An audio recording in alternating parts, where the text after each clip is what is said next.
इस कहानी के लेखक हैं नीतीश कुमार। एक आदमी फ्रिज से किसी इंसान के कटे हुए हिस्से को निकाल एक बड़े से बैग में भर रहा था कि तभी किसी ने उसके कंधे पर हाथ रखते हुए कहा, इन सब का कोई फायदा नहीं गौरव।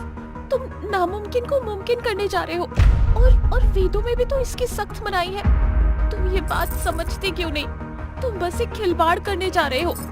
गौरव की पत्नी सीमा उसे बार बार समझाने की कोशिश कर रही थी, पर उसने सीमा को ये कहकर चुप करा दिया, तुम्हें शैतान पर यकीन हो ना हो, पर मुझे है और मैं अपने मकसद में कामयाब होकर दिखाऊंगा।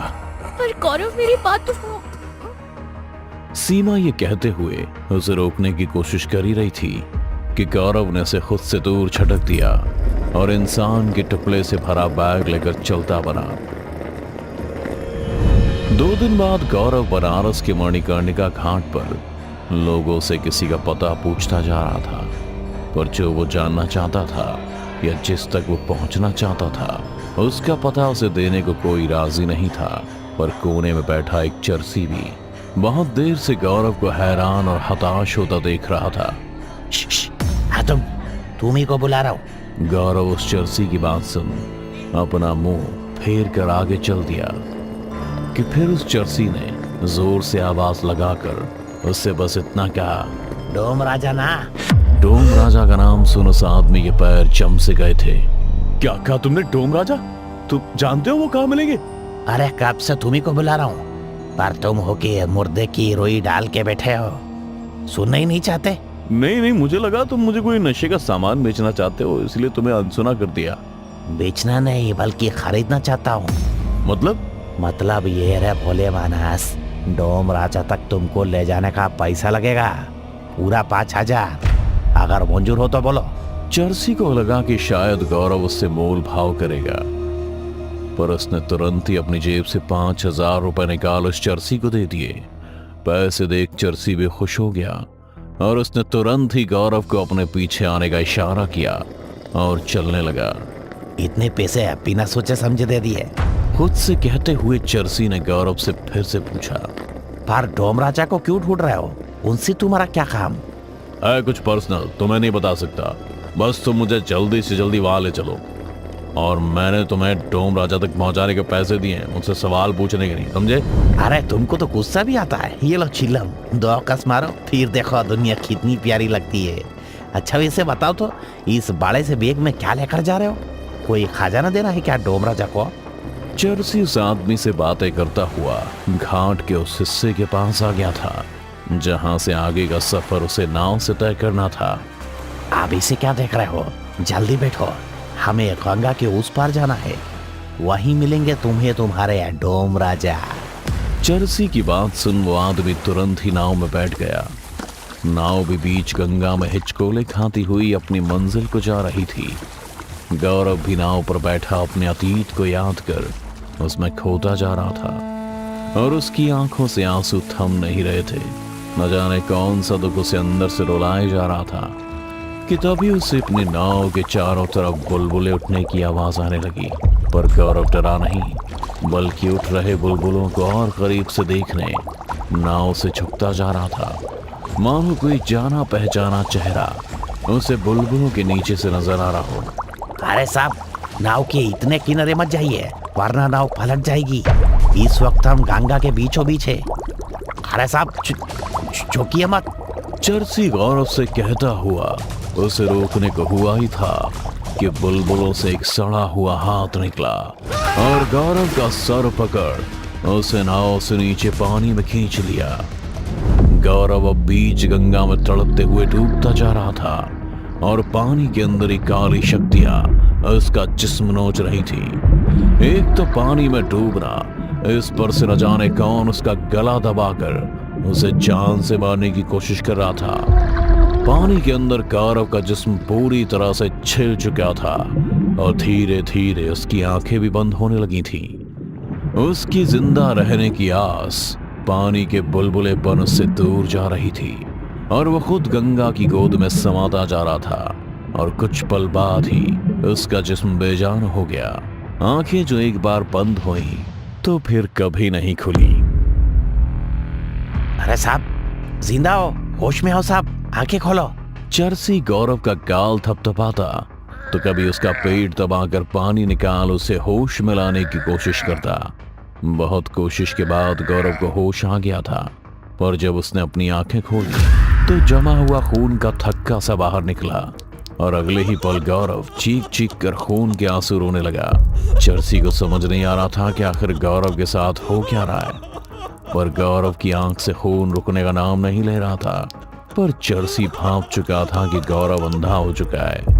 पर यह कैसे मुमकिन था, क्योंकि बचपन से लेकर आज तक उसने गंगा में गिरने पर लोगों को मरते देखा था या फिर तैरते, पर आज तक उसने ना कभी किसी को अंधा होते सुना था और ना ही देखा था।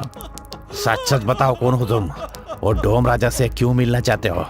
बोलो, वरना मैं तुम्हें यही छोड़ के चला जाऊंगा। बोलो। अरे मैं कोई गलत आदमी नहीं हूँ और ना ही किसी का बुरा चाहता हूँ। मैं तो एक लाचार इंसान हूँ जो मजबूर है, जिसकी एक छोटी सी इच्छा है जिसे सिर्फ डोम राजा पूरा कर सकते हैं। मैं तुम्हारे आगे हाथ जोड़ता हूँ, प्लीज मुझे उनके पास ले चलो। गौरव की बात सुन और उसे खून के आंसू रोते देख चर्सी ने पहले तो अपना माथा पीटा, फिर बुदबुदाते हुए खुद से कहा, अरे ये कहाँ फंस गया मैं? फिर गौरव का सामान खुद अपने कंधे पर उठा लिया और उसे सहारा दे अपने साथ चलने लगा। कुछ घंटों के सफर के बाद दोनों डोम राजा की जगह पर पहुंच गए, जहां पहले से ही कुछ चिताएं जल रही थी। चर्सी ने गौरव को चिताओं से कुछ दूर ही जमीन पर बिठा दिया। साहब कुछ देर आराम करिए, मैं अभी डोम राजा को बुला कर लाता हूँ। इतना कहकर चर्सी गौरव को छोड़ डोम राजा को बुलाने चला गया। गौरव इस वक्त बिल्कुल अकेला था। उसे अब अजीब सी आवाजें सुनाई दे रही थी। भैया देखिए ना, मैं इधर हूँ। अरे आपके सामने देखिए तो सही, आंखें खोलो ना भैया, मैं आपका अनुज। गौरव आवाज का पीछा कर इधर उधर भटके जा रहा था। उसे नहीं पता था कि चिता किस तरफ जल रही है और किस तरफ नहीं। गौरव तो बस आवाज का पीछा कर रहा था, हवा में हाथ मारे जा रहा था। वो देखते हुए चिता के ऊपर गिरने जा रहा था कि तभी उसका हाथ पकड़ किसी ने उसे पीछे से खींच लिया। क्या लेने आया तू मेरे पास? जानता भी है मैं कौन हूँ? मैं अभी तेरे जिस्म से तेरी आत्मा निकाल एक पुतले में फूंक सकता हूँ। अगर अभी भी अपनी जान की सलामती चाहता है तो चला जाए यहाँ से। आप डोम राजा है ना? मुझे आपसे ही काम है, मैं आपके हाथ जोड़ता हूँ, मना मत करिए, मैं बड़ी उम्मीद लेकर आपके पास आया हूँ। गौरव ये कहते हुए घुटने पर आ गया। वो डोम राजा के पैर पकड़ रोने लगा था। गौरव को रोता देख चर्सी ने भी गर्दन झुकाए डोम राजा से कहा, डोम राजा एक बार इसकी बात सुन तो लीजिए, बेचारा सच में बहुत आस लेकर आया आपके पास। चर्सी की बात सुन और गौरव को गिड़गिड़ाता देख डोम राजा ने उसे एक मौका दे दिया। चल बता क्या तकलीफ है तुझे, आखिर चाहता क्या है तू मेरे से, बोल। डोम राजा के कहते ही गौरव अपना बैग ढूंढने लगा था। मेरा बैग कहाँ है? चर्सी मेरा बैग। गौरव के मांगने पर चर्सी ने गौरव का बैग उसे थमा दिया। गौरव ने भी बैग अपने हाथ में ले उसे पलट दिया, जिसमें से किसी इंसान के टुकड़े निकले। ये मेरे भाई का शरीर है और मैं चाहता हूँ कि आप काली विद्या से इसमें जान फूंक दे। अरे तुम पागल हो गए हो क्या? जो डोम राजा के पास किसी मुर्दे का कटा हुआ शरीर लाकर उसमें जान फूंकने का बोल रहे हो? ये नामुमकिन है। खामखा अपनी आंखें भी गंवाई और मेरा वक्त भी बर्बाद किया। कसम से बड़ा बकलोल आदमी है तू। चर्सी गुस्से में गौरव को सुनाई जा रहा था कि तभी डोम राजा ने चर्सी को इशारे से शांत करवाया। इन टुकड़ों पर लाल सिंदूर और किसी चिता की काली राख लगी है, मतलब कि पहले भी किसी ने इसमें जान फूंकने की कोशिश करी है। हाँ वो मैं ही था। मैंने ही अपने भाई को जिंदा रखने की कोशिश में काला जादू सीखा, पर मैं नाकामयाब रहा, इसीलिए मैं आपके पास आया हूँ। पर जिस काले जादू की बात तू कर रहा है उसमें बहुत खतरा है। मैं ये नहीं कर सकता, मेरी शक्तियां इसकी इजाजत नहीं देती। डोम राजा के ना सुनने के बाद गौरव हताश होकर बैठ गया। फिर अपने आंसू पोंछते हुए बोला, बचपन में माँ पापा के गुजर जाने के बाद मैंने अपने भाई को पाल पोस कर बड़ा किया, उसे इतना काबिल बनाया कि वो अपने फैसले खुद ले सके। लेकिन दिल के दौरे के कारण उसकी मौत हो गई, वो भी तब जब मैं उसके पास नहीं था। पर मैंने अपने भाई को मरा हुआ नहीं माना। अगर आप नहीं कर सकते तो फिर मैं अपने भाई को बंगाल लेकर जाऊंगा, वहां भी नहीं हुआ तो फिर कहीं और, लेकिन मैं हार नहीं मानूंगा। मुझे मेरे भाई से कोई अलग नहीं कर सकता है, कोई भी नहीं। इतना कहकर गौरव जमीन पर हाथ मारता हुआ टुकड़ों को बटोरने लगा था। तभी डोम राजा ने कहा, मैं डोम राजा हूं, मेरी मुखअग्नि से ही मुक्ति का द्वार खुलता है, पर मैंने काले जादू से मुक्ति के द्वार से आत्माओं को वापस बुलाने की विद्या सीख ली है। इसीलिए जो तू चाहता है वो मैं हमेशा के लिए नहीं बल्कि कुछ मिनटों के लिए कर सकता हूँ। तेरे भाई को मैं कुछ पल के लिए जिंदा कर सकता हूँ, अगर तुझे मंजूर हो तो बोल। गौरव ने कुछ देर सोचने के बाद हाँ कर दी। डोम राजा ने गौरव की हाँ सुन तुरंत ही उसके भाई के टुकड़ों को सुई धागों से सिलना शुरू कर दिया। सारा शरीर जोड़ने के बाद उसने लाश पर लाल सिंदूर लगाया और कुछ मंत्र पढ़ने लगा।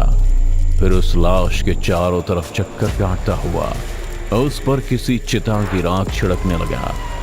डोम राजा के मंत्रों के उच्चारण की गूंज चारों तरफ गूंज रही थी और देखते ही देखते उस लाश की आंखें खुल गई और उसने बस इतना कहा, भैया मैं अनुज। गौरव ने जैसे ही अपने भाई की आवाज सुनी तो वो तुरंत ही उसे छूने की लालसा में उधर उधर हाथ मारने लगा। वो हवा को टटोलता हुआ आवाज की तरफ बढ़ ही रहा था कि तभी उसका भाई अनुज खड़ा हुआ और अपने ही भाई की गर्दन पर वार कर उसके गले से मांस नोच खाने लगा। इससे पहले गौरव कुछ समझ पाता, उसकी गर्दन से खून लबालब गिरने लगा था। अनुज को इस तरह से खूंखार बनता देख चर्सी का सारा नशा उतर गया। उसने तुरंत ही डोम राजा से कहा, डोम राजा, इस लाश पर आपने कौन सा ऐसा जादू कर दिया? ये इतना खूंखार कैसे हो गया? मेरे से पहले इसके भाई ने लाश को जिंदा करने के लिए किसी राक्षस की पूजा की थी जो दूसरी दुनिया का है, और उसकी पूजा अधूरी रह गई। उसी ने तेरे दोस्त को अंधा किया था। अगर मुझे पहले पता होता तो मैं कभी इसको जिंदा करता ही नहीं। और अब वही राक्षस उसके शरीर में जिंदा हो हमें मारना चाहता है। जल्दी कुछ करो वरना ये हमें मार डालेगा। ये किसी मुसीबत मैंने अपने गले मोल ले ली। चर्सी खुद से कहता हुआ अनुज की लाश में कैद राक्षस से बचे जा रहा था, पर वो हार गया। उस राक्षस ने चर्सी की गर्दन पकड़ ली। वो उसकी गर्दन पर वार कर उसे जान से मार नहीं वाला था कि तभी गौरव ने अपने भाई अनुज की आवाज का पीछा कर उसे पीछे से पकड़ लिया। उसने डोम राजा की बात सुनी थी और वो ये जानता था कि वो अपने भाई के शरीर में कैद उस राक्षस जितना ताकतवर नहीं है। इसलिए बिना एक पल सोचे उसने अपनी पूरी जान से अपने भाई के शरीर को पीछे खींचना शुरू किया। उसे चिता की गर्माहट महसूस हुई और गौरव अपने भाई को खींचता हुआ चिता की ओर ले जाने लगा।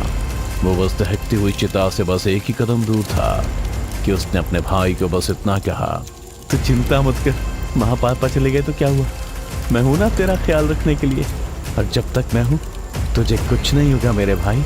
ये आखिरी शब्द गौरव के थे और इतना कहकर वो अपने भाई की लाश के साथ जल्दी चिता में कूद गया। चिता में कूदते ही राक्षस तो रिहा हो गया, लेकिन गौरव अपने भाई के साथ ही जिंदा जल गया, जिससे अब वो चाहकर भी अपने भाई से जुदा नहीं हो सकता था। दोस्तों, जिंदा रहते आपको देश भर में कई राजा मिल सकते हैं, पर मरने के बाद का राजा आपको काशी में ही मिलेगा। एक ऐसा राजा जिसका जीवन मुर्दे से शुरू हो मुर्दे पर ही खत्म होता है। काशी के डोम राजा मुर्दों का अंतिम संस्कार करते करवाते हैं। उनकी अखंड अग्नि से ही मुक्ति का मार्ग खुलता है। इसलिए काशी के महाशमशान में सिर्फ डोम नाम सत्य है। डर से भरी ऐसी कहानी को देखते रहने के लिए अभी सब्सक्राइब करें डोरो टीवी हॉरर हिंदी। और अगर आप चाहते हैं कि आपकी भी डरावनी कहानी देखें दुनिया वाले, तो अभी भेजिए अपनी कहानी डोरो टीवी के मेल एड्रेस पर। हो सकता है अगली रूह कपा देने वाली कहानी आपकी हो।